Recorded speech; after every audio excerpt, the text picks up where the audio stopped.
This is a work of fiction created for entertainment purposes. Before we begin, tell us in the comments where you are watching from. It is always fascinating to see how far these stories can reach. In the autumn of 1904, something occurred in the remote hollows of Tucker County, West Virginia, that would cast a shadow over the region for generations to come. The event itself remains poorly documented in official records, reduced to fragments scattered across municipal archives, faded newspaper clippings, and the whispered recollections of families who once lived near the place locals would come to call the Stillwater property. To this day, residents of the area speak of it in hushed tones, and few are willing to walk the overgrown path that once led to the main house, now long collapsed into the earth that bore it.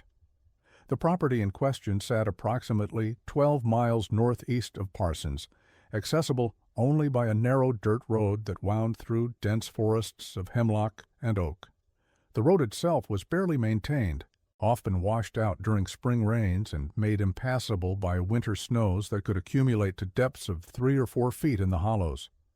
The nearest neighboring homestead was 3 miles distant, separated by a steep ridge that made casual visits impractical, especially during the harsh mountain winters that could last from November through April. In 1904, this isolation was not unusual for Tucker County, where families carved out modest existences through subsistence farming, hunting, and occasional work in the timber camps that dotted the region. The terrain itself seemed designed to keep people apart, with valleys cut deep by ancient waterways and ridges that rose sharply, covered in vegetation so thick that visibility beyond a few dozen yards was impossible in many places.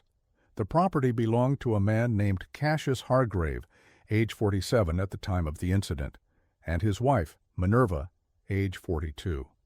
Cassius had purchased the land in 1891, shortly after moving to West Virginia from somewhere in eastern Pennsylvania, though the exact location was never confirmed in official records, and he seemed deliberately vague when asked about his origins.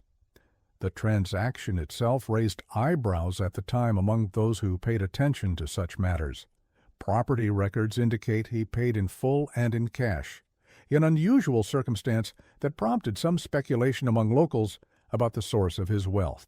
The amount was substantial, enough to purchase not just the land, but also to fund the construction of a house far more elaborate than was typical for the area, where most families lived in simple wooden structures with perhaps 4 or 5 rooms at most. The house Cassius built was a 2-story structure with a stone foundation and a large cellar that extended beneath roughly half the footprint of the building. The construction took nearly 2 years, from the spring of 1891 through the late summer of 1893, overseen by Cassius himself with the help of workers brought in from outside the county, men whose names were never recorded in local employment records and who left the area as soon as the work was completed. This detail alone was noteworthy. Most residents hired local labor for building projects, both to save money and to maintain good relations with neighbors whose goodwill might be needed in emergencies or difficult times. Cassius's decision to import workers from elsewhere suggested either that he had specific requirements local craftsmen could not meet, or that he preferred to keep the details of the construction private, away from the eyes and tongues of people who might discuss what they had seen with others in the community.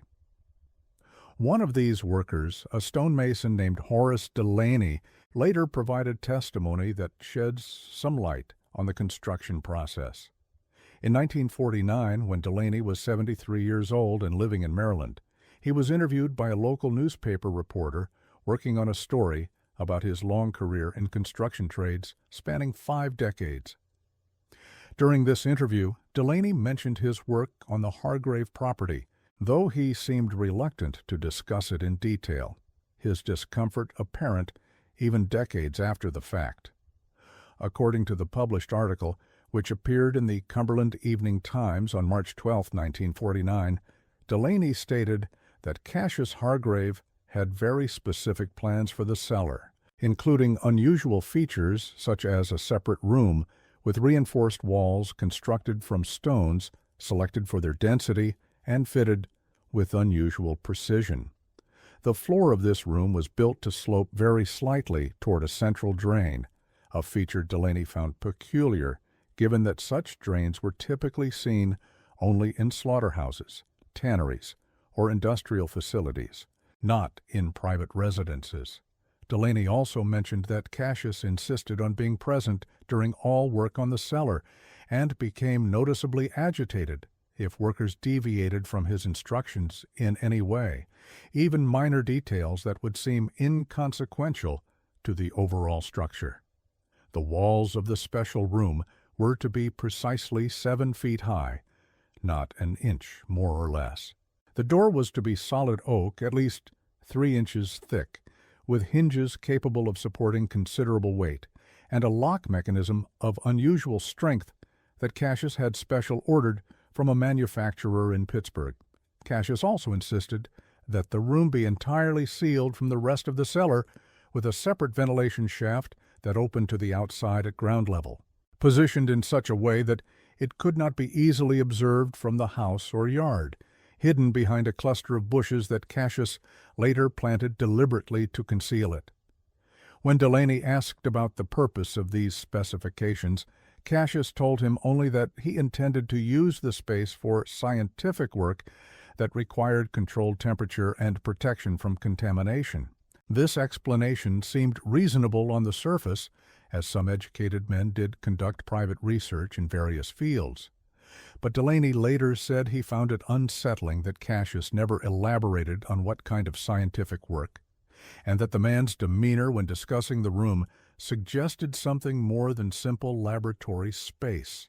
There was an intensity to Cassius's interest in the room's construction, Delaney recalled, an obsessive attention to detail that went beyond normal concern for proper building practices.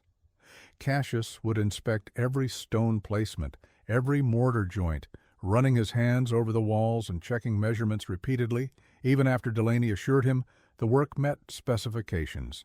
Cassius Hargrave was not a sociable man, a fact that became apparent to the residents of Parsons and the surrounding area almost immediately after his arrival. Those who encountered him in Parsons on his infrequent supply trips described him as taciturn, polite but distant, always conducting his business with minimal conversation before returning to his property. He was of average height, perhaps 5 feet 9 inches, thin to the point that some thought he looked unwell, with dark hair that he wore longer than was fashionable at the time, often tied back with a simple cord. His face was narrow and angular, with high cheekbones and a prominent nose, giving him an aristocratic appearance that seemed at odds with his choice to live in such a remote and rustic location. His manner of dress was neat but plain, and he typically wore dark colors, blacks and grays, that made him seem somehow older than his years, and gave him a funeral aspect that made people unconsciously keep their distance. Several people who interacted with him noted that he rarely made direct eye contact during conversations, instead focusing his attention on whatever task was at hand, whether counting money, reviewing a list of supplies, or examining goods before purchase. When he did look at someone directly, his gaze was unsettling in a way that was difficult to articulate.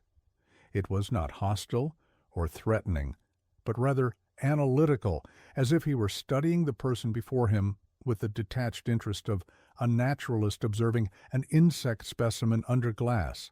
This quality made shopkeepers and other townspeople vaguely uncomfortable, though most could not have explained exactly why.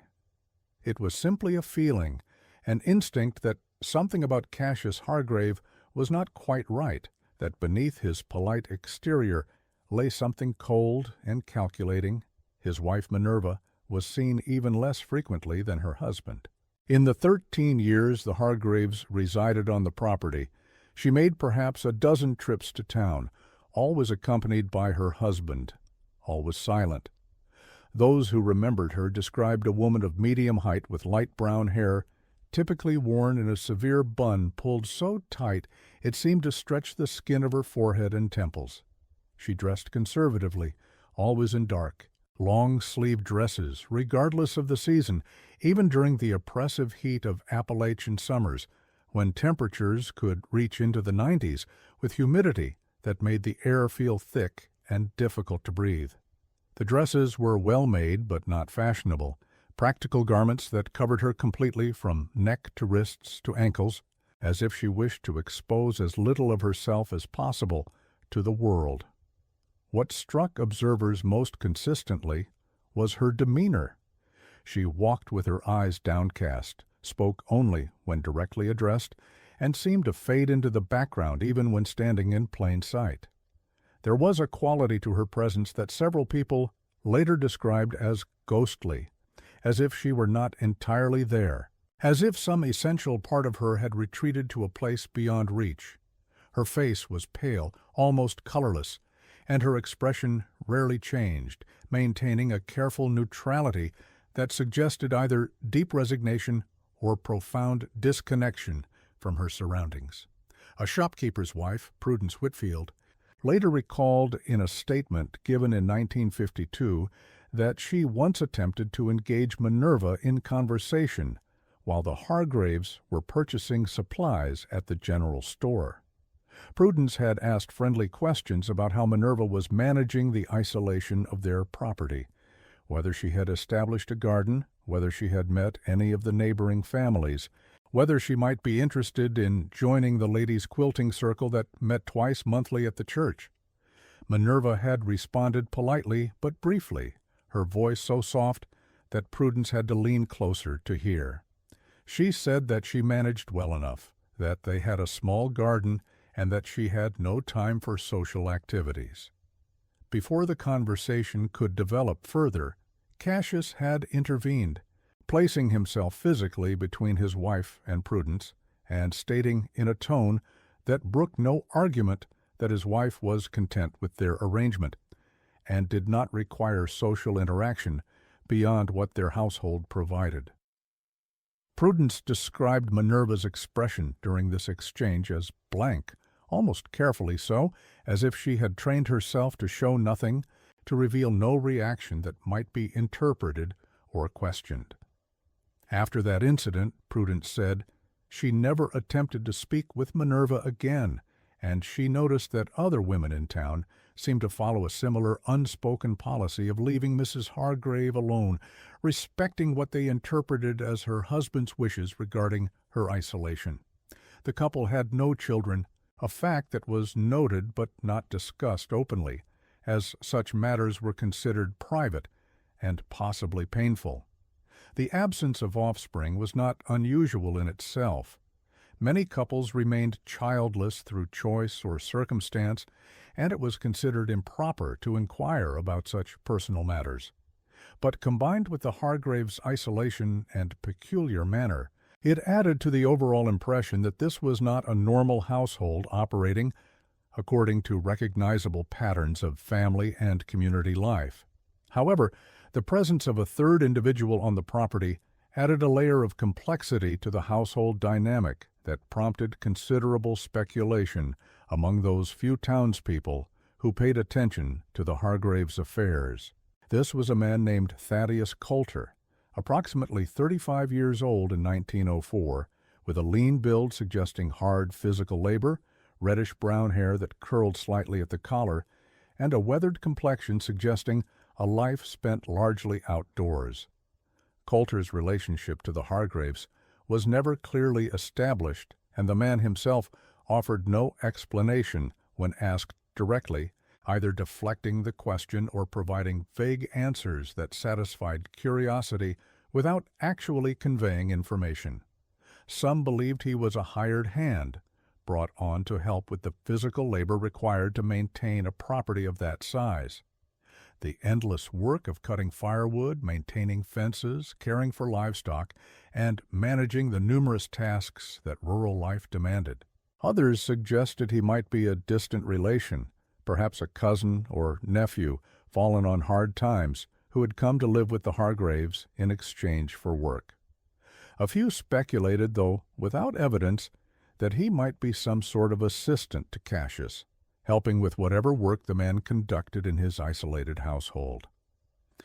Coulter made trips to Parsons more frequently than Cassius, typically once every 2 or 3 weeks, following a pattern so regular that merchants came to expect his appearance on certain days, usually Wednesdays or Saturdays. He would arrive in the morning, usually on foot, but sometimes leading a mule laden with items being transported back to the property.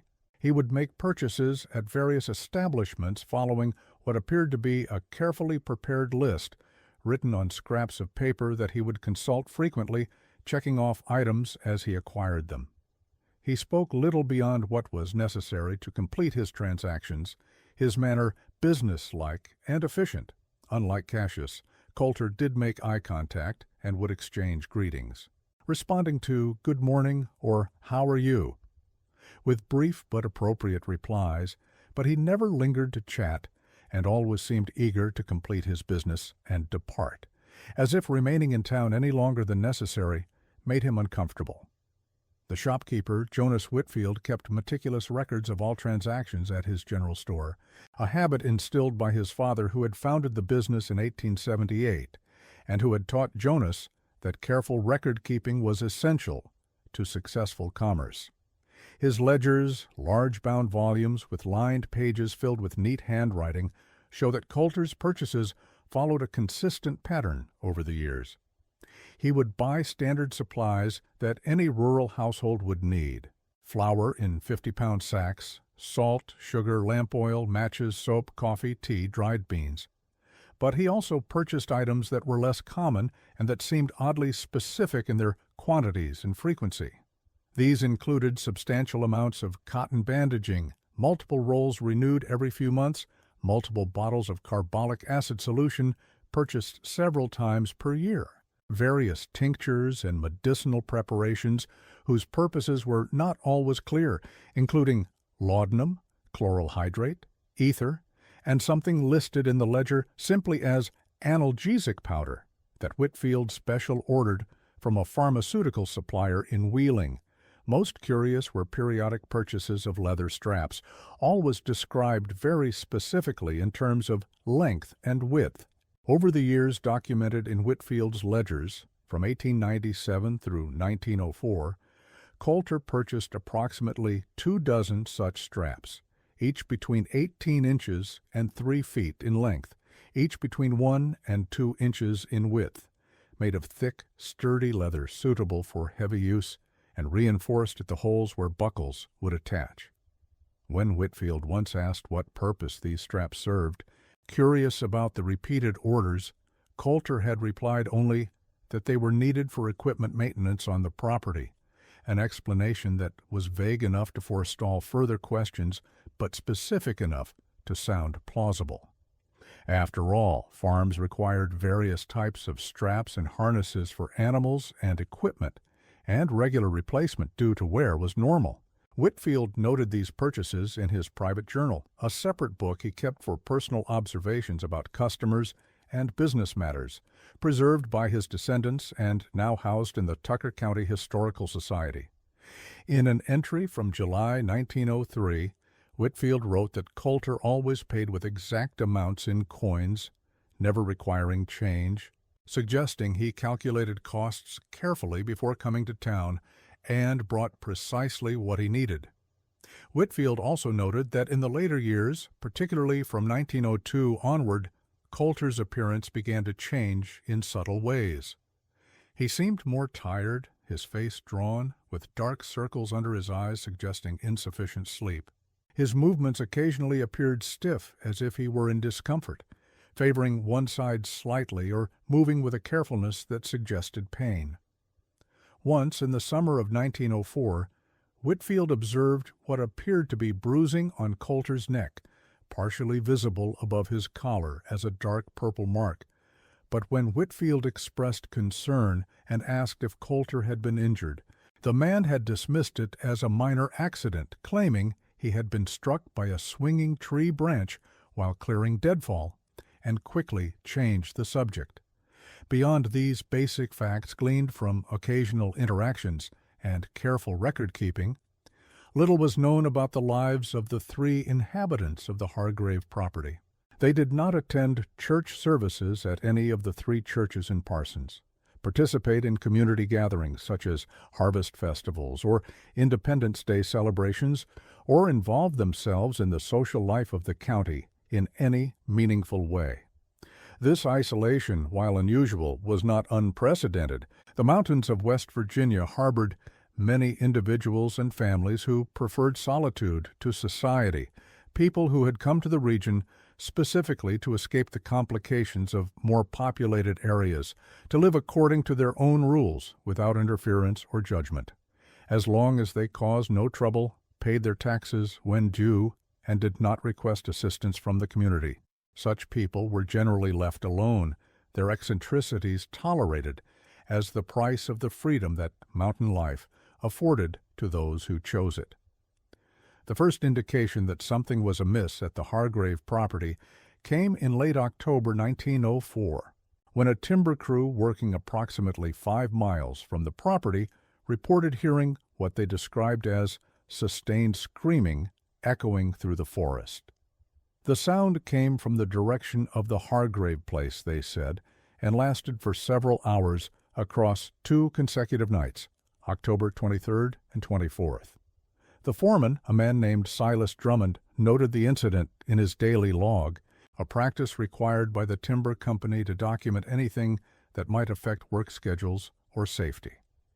Initially, Drummond took no immediate action beyond making the notation in his careful handwriting.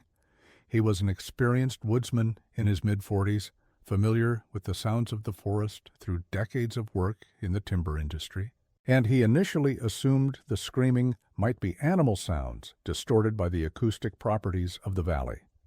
Mountain lions, though rare in the area by 1904, were known to produce cries that could sound disturbingly human, especially during mating season, and the echoing effect of sound traveling through hollows could further distort these vocalizations, making them seem closer or more intense than they actually were. However, when the screaming continued on a third night, October 25th, Drummond reconsidered his assessment. The sound was too sustained, too clearly expressive of distress to be easily dismissed as wildlife. It had a human quality that was unmistakable once you listened carefully, a quality that suggested language, or at least the attempt to form words, though at such distance and with such distortion it was impossible to make out what was being said. Moreover, several members of his crew had expressed unease about continuing to work in the area if something was wrong at a nearby property and no one investigated. There was also a practical consideration. If something had happened to the Hargraves or their hired man, and it later came to light that his crew had heard distress signals without responding, there could be legal consequences, or at minimum moral censure, that Drummond wished to avoid. He had a reputation to maintain both with his employer and within the community. On the morning of October 26th, Drummond and 2 other men, Wesley Pratt and Duncan McRae, both experienced woodsmen in their 30s who had worked for the timber company for several years, hiked to the Hargrave property. The journey took approximately 2 hours, following game trails and logging paths through terrain that became increasingly steep and difficult as they approached the hollow where the house stood. All 3 men were armed, carrying rifles primarily for protection against the possibility of dangerous wildlife, such as black bears, which, though generally avoiding humans, could be aggressive if surprised or if protecting young, but also out of a general sense that they did not know what they might encounter. The morning was cold but clear, with frost still visible in shaded areas and their breath-forming clouds in the crisp air that smelled of pine and decaying leaves. According to Drummond's written account, preserved in the Tucker County Historical Society archives in a folder labeled Hargrave Property Investigation, 1904, the men approached the Hargrave house around mid-morning, approximately 10 o'clock by Drummond's pocket watch, an inexpensive but reliable timepiece he had inherited from his father. The property appeared undisturbed from a distance as they emerged from the tree line. Smoke rose from the chimney, a thin gray column rising straight up in the still air, indicating that a fire had been lit relatively recently, probably within the past few hours, based on the volume and color of the smoke. The few outbuildings, a small barn constructed of weathered gray boards and a storage shed near the tree line, showed no signs of damage or disorder. The gate in the fence that enclosed the immediate yard around the house stood open, which struck Drummond as slightly odd, as it was typically kept closed according to what little he knew of the property from having passed it on previous occasions while surveying timber tracts in the area. As the men drew closer, walking slowly and calling out periodically to announce their presence and their peaceful intentions, they began to notice details that suggested something was wrong. The front door stood slightly ajar, swaying almost imperceptibly in the light breeze. The windows on the ground floor, typically shuttered at night according to what little was known of the Hargraves' habits, remained open, their curtains drawn back to reveal dark interiors. And most unsettling, there was an odor, faint but distinct, that one of the men later described as similar to the smell of meat left too long in warm weather, mixed with something else, something chemical, that burned slightly in the nostrils and seemed to coat the back of the throat. The smell was not overwhelming, but it was present, and it intensified slightly as they approached the house, though it was impossible to determine whether it emanated from the house itself or from somewhere else on the property, perhaps the barn or an outbuilding they had not yet inspected. Drummond called out several times, announcing their presence loudly and asking if anyone required assistance, his voice echoing slightly in the hollow. He received no response. The three men stood in the yard for what Drummond estimated as 10 to 15 minutes, debating their next action in low voices. They were reluctant to enter a private residence without invitation or clear evidence of emergency, as such an intrusion could be construed as trespassing or could create conflict with property owners who might simply be temporarily absent or indisposed, perhaps away visiting neighbors or conducting business elsewhere. But the circumstances seemed to warrant investigation.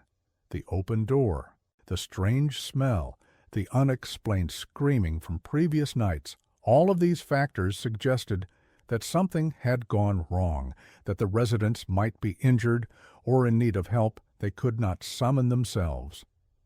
After this lengthy hesitation, during which they circled the house at a distance and checked the outbuildings without finding anyone, finding the barn empty except for some hay and a few tools, Drummond made the decision to enter. The three men approached the front door, Drummond in the lead with his rifle held ready, though not aimed, and pushed it fully open. The hinges creaked slightly, a high-pitched sound that seemed loud in the surrounding silence, and the door swung inward to reveal a front hall with a narrow table against one wall holding an oil lamp, and beyond it a parlor. The interior was immediately visible from the doorway, and what they saw was both reassuring and perplexing. The house was neat, almost excessively so, with every object in its place and no sign of disorder. Furniture sat in precise arrangements that suggested careful planning, surfaces were clean of dust, and everything seemed to be in its proper place. But there was no sign of the residents, and the silence was complete, except for the ticking of a clock somewhere deeper in the house, a steady rhythm that somehow made the emptiness more pronounced.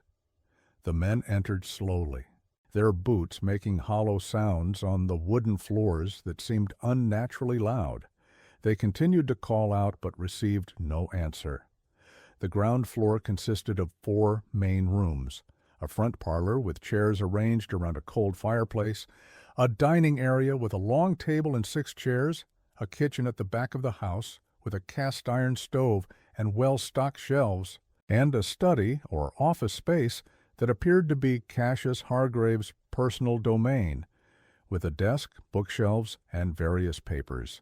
Each room was meticulously maintained, with no sign of struggle, panic, or even hasty departure.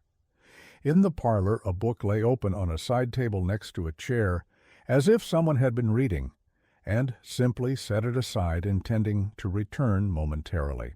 The book was a volume of philosophy, Drummond noted, though he did not recognize the author's name. In the study, papers were neatly stacked on a desk, along with writing implements arranged with obvious care in a wooden holder. The fireplace in the parlor contained the remnants of a recent fire, and when Drummond cautiously tested the ashes with his hand, he found they still retained some warmth, suggesting the fire had burned within the past 12 to 24 hours. It was in the kitchen that they found something that suggested an interrupted routine. On the cast-iron stove sat a pot of stew, cold, but appearing as if it had been prepared recently, perhaps the day before. The contents, which appeared to be venison with vegetables, had not yet begun to spoil, though they would soon if left unrefrigerated.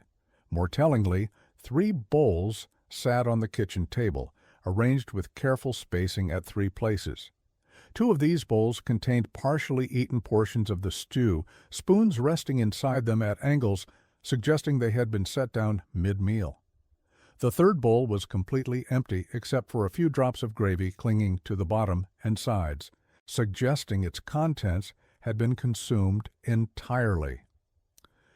3 spoons lay beside the bowls.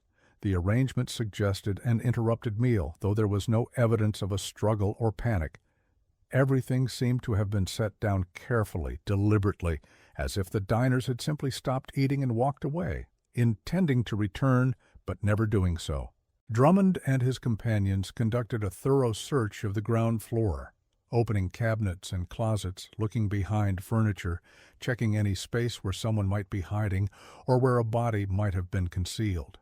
In a pantry off the kitchen, they found stores of food and supplies consistent with a household preparing for winter, multiple sacks of flour and cornmeal, jars of preserved vegetables and fruits arranged on shelves, cured meat hanging from hooks in the ceiling, barrels of apples and potatoes.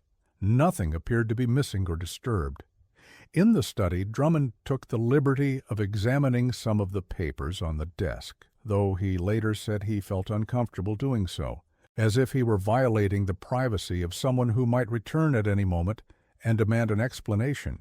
Most of the papers appeared to be financial records, lists of expenses and income from property holdings elsewhere, suggesting that Cassius had sources of wealth beyond the isolated farm. There were also several letters, though Drummond did not read them in detail, feeling that to do so would be an unwarranted invasion of privacy, given that they had not yet established that a crime had occurred. The 2nd floor of the house contained 3 bedrooms and a small washroom with a basin and pitcher. 2 of the bedrooms appeared to be in regular use, with beds neatly made and personal items arranged on dressing tables and bureaus. 1 bedroom, clearly belonging to Cassius and Minerva, based on the feminine items on the dressing table and the masculine clothing in the wardrobe, contained a large bed with a dark wooden frame, a wardrobe with carved doors, and a writing desk near the window with a view of the surrounding forest. The 2nd bedroom was smaller and more Spartan, containing only a narrow bed, a small chest of drawers, and a chair. This was presumably Thaddeus Coulter's room, based on its modest furnishings and the absence of personal decoration. The 3rd bedroom seemed to function primarily as storage, containing trunks and boxes stacked against the walls, their contents unknown and unlabeled. Again, everything was orderly. There was no sign of violence, no indication that anyone had left in haste. Clothing hung in wardrobes, jewelry boxes on the dressing table, contained their contents undisturbed, and personal effects were arranged as one might expect in an occupied household where people intended to return. It was after completing the search of the upper floor and finding nothing to explain the resident's absence that Drummond noticed the door leading to the cellar, located off the kitchen near the pantry entrance. He had observed it during their initial entry, but had not immediately registered its significance or considered that it might need to be investigated. Now, standing before it, He felt a reluctance he later described as instinctive, a sense that whatever answers might exist regarding the absent residents, they would be found below ground. The other two men seemed to share this reluctance, and they stood for a long moment, looking at the closed door before Drummond reached out and turned the handle. The cellar door was unlocked, the latch lifting easily.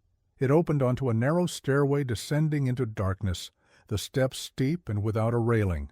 Drummond took a lamp from the kitchen, lit it with a match from his pocket, and led the way down, the lamp casting moving shadows on the earthen walls. The stairs were steep and turned sharply after a dozen steps, making it impossible to see what lay below until they reached the bottom. The air grew noticeably cooler as they descended, dropping perhaps 10 or 15 degrees, and there was a smell of earth and stone, the typical smell of a cellar, but with something else underneath it, something chemical and faintly organic that made all three men pause and exchange glances even before reaching the bottom of the stairs. The cellar, when they reached it, was divided into two sections, as became immediately apparent even in the limited light of the lamp. The first section, into which the stairs descended, was a typical storage area with a low ceiling supported by thick wooden beams, showing their age through small cracks and weathering. The walls were a combination of stone foundation and packed earth, and the floor was hard-packed dirt, dry and even, without the dampness that plagued many cellars. Shelves lined one wall, holding preserved foods and jars of various sizes. Various tools, including saws and hammers, hung on pegs, and household items that had been relegated to storage. The space was organized and clean, suggesting regular use and maintenance.